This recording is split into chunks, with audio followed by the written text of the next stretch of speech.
and welcome back to Witchfix, and today I'm going to be looking at a book called The Kitchen Witch by Soraya, and I hope I am saying that right. I have googled her, Julie, and it does appear that her name is just Soraya and no last name is listed, which is a little bit odd, but there we go. So I got this book because I'm kind of interested in kitchen witchcraft. I have only read one book about kitchen witchcraft previously, and that was Kate West's The Real Witch's Kitchen. I don't really remember much about that book. I got it as a gift, and I remember selling it on eBay. But it was quite interesting, and I do have a few bits of it that I've actually written into my book of shadows so as to keep forever, so I thought it would be quite interesting. I do quite like to cook. A lot of the stuff that I do magically involves herbs and plants and making things in the way of like potions and grinding together spices to make incense, so it's kind of an area that I am interested in, and this book was cheap on Amazon, and so I decided to give it a quick look-see. I was a little bit disappointed when it arrived and I had my first flick through, I'll have to say. Just on the surface of it, I flicked through and I was sort of expecting it to be a book that I could read. By read, I don't mean that like it's illegible or doesn't make any sense or anything like that. I just mean that because quite a lot of it, I would say 75%, is just recipes. And there's no real like bit on the recipe to say, we make it like with this stuff because this is a herb for luck and this is a herb for love, and mixed together, and the relationship with like the symbolism of grain. It doesn't really have that stuff. It's just recipes. So you can't really sit down and just read it as you would a normal non-fiction book, and that kind of annoys me. It annoys me as well in other books when you just read it and it's just a list of exercises to do. It's like sometimes I just want to sit down and read a book. And if I have to keep stopping to meditate or make soup, then it is just a little bit annoying. But when I got into it, I did actually find some quite interesting tidbits, so I'm going to share those with you now. So the beginning is just an introduction to what it is to be a kitchen witch, and that's only like about a page, a description of Wicca and its festivals, and then it kind of gets into a little bit of a short essay, like 3 pages, on the importance of making your own food and not buying pre-cooked food or food that comes like a jar of sauce to make pasta, because you have no idea of how it's been made or who made it or what emotional baggage has been put into it. It does read like it comes from someone of an older generation, because I think nowadays a lot of us, like for example, it says like that they don't like drinking tea from tea bags, they like drinking loose leaf tea, and it's like, well, if your experience of tea bags is just like Tetley tea, then yeah, you'll probably want to go loose leaf. But you know, we have like quite good tea bags now. We have tea pigs, or these sorts of like biodegradable tea bags full of actual, you know, bits of stuff instead of just tea dust. And it kind of reads like they haven't really had the experience of, like, you know, nowadays you can get like ready meals that are literally just like fresh food that has been frozen. It's not necessarily just a bunch of processed crap in like a box that you nuke in the microwave. I think we've moved on a little bit from that. It also talks a lot about how supermarkets have come in, and you know, before you used to go to the greengrocers and the bakers and the butchers, and now you just go to a Tesco's, and isn't that like so much worse? And I just think, again, someone from even like my generation wouldn't really remember a time when that was the case. So it does kind of read like it's harkening back to a time that I don't think modern, like younger Wiccans just getting into Wicca would necessarily remember. And it says things like, chances are we won't see anyone that we know, and we will only talk to the checkout operator. We can get anything under one roof. Oh, so convenient, but at what price? And to me, I don't think the cost of supermarkets and their convenience is, you know, that I don't get to talk to Mrs. Jones from down the road while I'm buying parsnips, because frankly I hate people who stop and chat in a supermarket. Get out of the way. And also, I quite like using the automated checkout machines because then I don't have to talk to anybody. For me, I think the cost of supermarkets is more along the lines of industrialised farming and the damage that does to the environment, and also like air miles on food and things like that that are actually damaging to the environment. But again, I feel like this is more of a social aspect. And I don't feel like it really has much to do with magic, and it's not really related back to magic in any way. So I'm going to give you just a little quick quote from page 20. The final advice of this section is: avoid pre-packed meals and start preparing delicious meals from products straight from the farm to your table. Whenever you can, support farmers markets and where possible grow your own herbs and vegetables. Be mindful of the seasons and the elements, and do not worry about magic spells. Get the first part right and the spells will take care of themselves. Soon everything that you touch will be magical, and you will know when the goddess is walking with you, guiding you and changing your life. Now that's what I call magic. And I don't think there's anything wrong with that on the surface of it. I do think if you incorporate magical practice into your daily life, you won't have to like sit down and actually perform a spell, because it's already kind of woven into the very fabric of your existence. But I feel like it's very easy to say, oh yeah, you should just get stuff from farmers and cook everything from scratch and grow things, because I've only recently moved back to the country from living in a literal cesspit of a flat in Bristol, which didn't have any outside space, and you never even like saw a field anywhere there. There wasn't even like a local butcher anywhere near me or anything like that. It was literally going to Sainsbury's local on my way back from the office. And I feel like this book doesn't really take any of that into account. And a lot of people nowadays live in towns and cities, and they're not going to have access to some of this stuff. So it made it feel, one, a little bit dated, and two, a little bit just kind of naive about how people actually live now.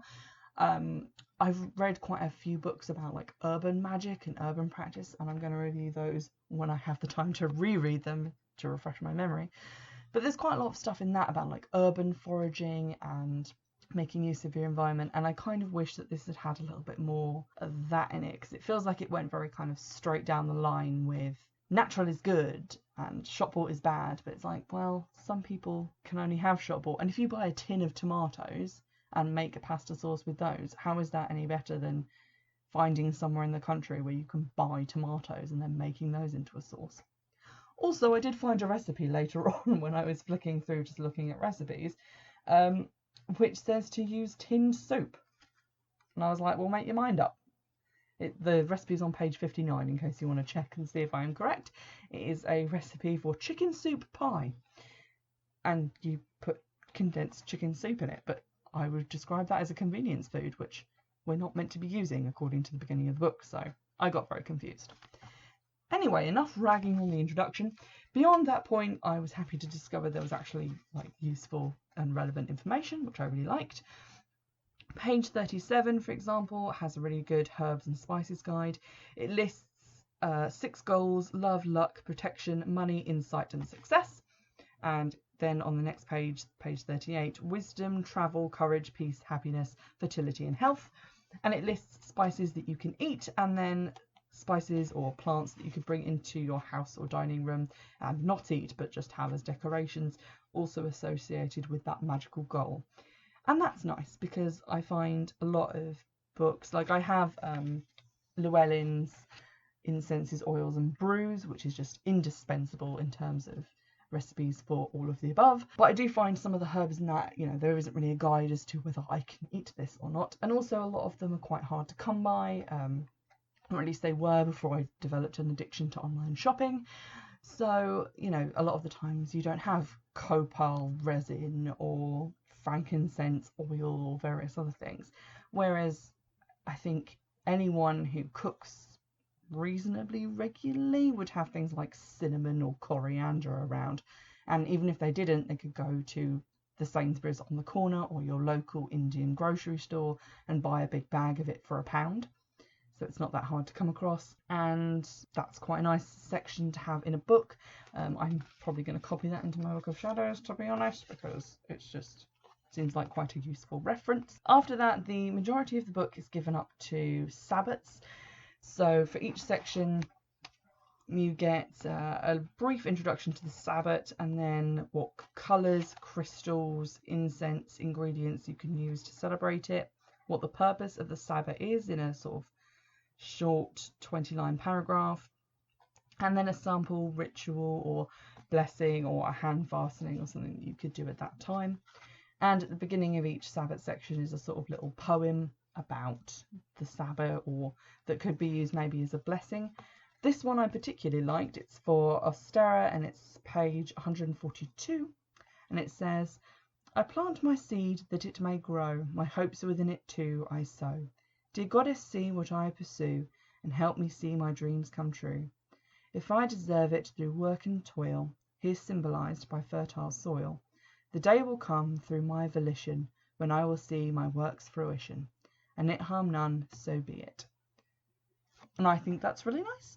That's definitely something you could say if you were planting some seeds in the garden. I have a little patch in my garden now where I grow marigolds and things in the summer, so it's quite nice. You know, you can put your seeds in and do a little seed blessing. That's basically the whole book from that point, is just for the different Sabbats, and I think that can be quite useful because for some Sabbats, not others. Like for Yule, Samhain, I'm pretty up on what they're about and how to celebrate them and the correspondences.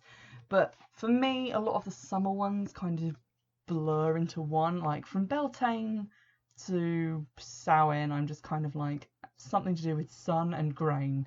I'm not sure.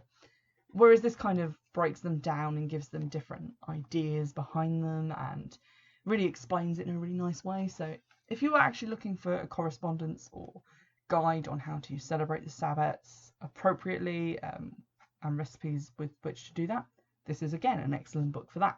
Chapter 11, which is the last chapter, is actually only a few pages long, but it gives ideas on remedies, so like home remedies, and also how to clean in an environmentally friendly way. The only thing I disliked about this section is that it was so short. It only lasts from page 277 to 286. I really like herbal medicine and, you know, herbal hints and tips around the house. For me, that's like a massive part of what being a kitchen witch would be about, because it's, again, things that you make in the kitchen, things that apply to your home and hearth, which is what I've been given to understand that it's about. So I wish it had been longer, but it gives you some ideas on things that you can use to clean, like in an eco-friendly way, like bicarb, white vinegar, salt, lemons. I've used all of those things previously because I'm poor, and they are really effective. I actually have a little copper cauldron which I saved from verdigris with literally just a lemon and some bicarbonate of soda in a bowl, just scrubbing for ages, and it came up lovely.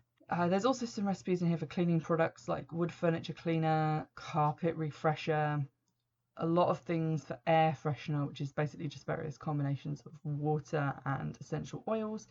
And then there's like 3 pages of herbal remedies and stuff. I quite like herbal remedies. I used to get this magazine which comes out like every January. And it's called Mind, Body, Spirit. I think it's by D'Agostini or something like that. It comes out every January. Usually there's an advert on television, and it's all about like witchy stuff and angel cards and all that stuff. And it comes with like free gifts. And it actually gets really expensive, but I usually only get the first issue because it's 99p, and it usually comes with a bottle of lavender oil, which is just useful. But that has a lot of stuff in about like herbal remedies for colds and things. So I didn't find this section particularly helpful because it is quite limited and quite generic. One thing that did worry me slightly was that it gives the advice to use a bread poultice. And a poultice is basically just like a mixture of stuff that is usually warm, like I guess face mask consistency, but warm, and you put it on something that needs to be like brought out or eased. So you can put it on like spots or inflamed joints or things like that, and it will either like draw out an infection, or the warmth from it will like ease the pain of what it's been put on. I once put one on my dad's knee for gout. It turns out he didn't have gout, but the doctor said it was gout, so I was going on a professional diagnosis, and it did smell absolutely awful because there was a lot of vinegar in there. But the poultice in this book on page 282 is a bread poultice. So you mix it with milk, and it says place on the infected area and cover with a light bandage. Remove every morning and make a new poultice until the infection has cleared. Now, I am no physician, and please do not accuse me of masquerading as such, but putting yeasty bread and milk on an infected area and then leaving, I'm presuming overnight because it says remove every morning, does not seem like the healthiest thing to do. It seems like, one, you're going to get a yeast infection. Two, you're going to get some other kind of infection from the milk, because that's going to go off and smell really bad and breed a lot of bacteria. The poultices I've heard of are like things made of like mustard or sage or vinegar, like astringent things that are antibacterial. Maybe even honey, because that's antibacterial as well, but definitely not bread and milk, which just seems very odd. Aside from that, all the other advice does seem to be quite sound. There's also an interesting recipe for a kind of marigold syrup, which you're meant to be able to use for quite a lot of things, so I might give that one a try and report back on how well that goes. I should probably talk about the recipes for actual food, because they're, as I said, like 75% of the actual book. I have to say there are quite a number of these that I probably wouldn't be trying. They do, as I said about the introduction, seeming a little bit dated. Some of the recipes also do seem like things that I might find in some of my mum's old like women in home cookbooks, and that's not to say that, you know, I wouldn't eat something like that.